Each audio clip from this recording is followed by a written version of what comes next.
and as a label it will do. The name given to me was Haunts, and as a label it will do. I liken myself an iconoclastic misanthrope, a cantankerous curmudgeon beyond my years, and yet cursed also to a naive and eternal youth.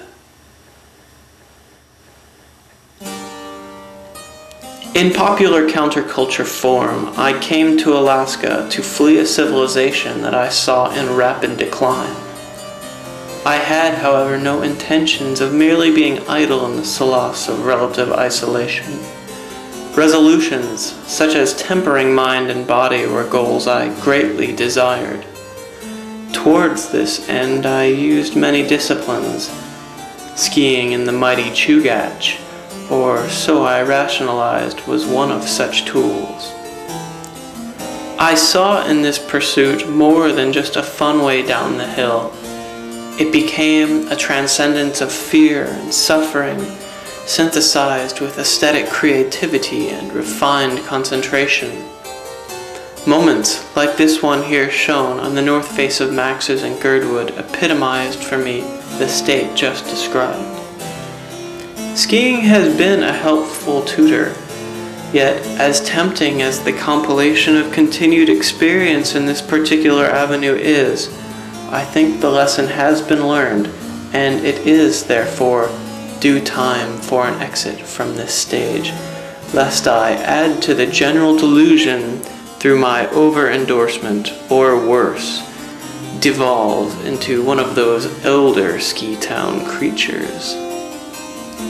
And with this jab to my seniors, I shall segue into a few words of truthfulness.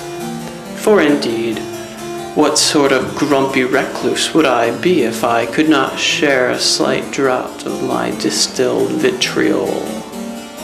In contrast to the sloth of average chattel, the mountain culture is physically quite fit. This, however, is also their handicap.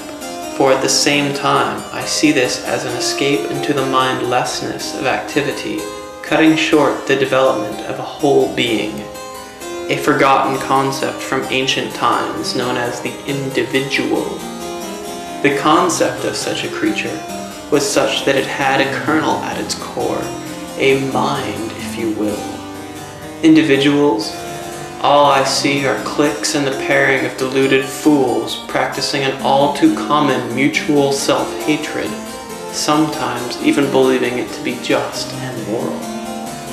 Friendship, love, these are not concepts you display once a week or to one other person who, if you're lucky, is your sexual ideal. No, love is a concept that only makes sense as a boundless one, and therefore, how could you single out one being above the rest in myopic, possessive fashion? I see this as a running from yourself, to your crying blanket, to your masturbation tool. The entire universe, and that includes yourself, deserves noble reverence, not such cowardice in the overwhelming face of reality.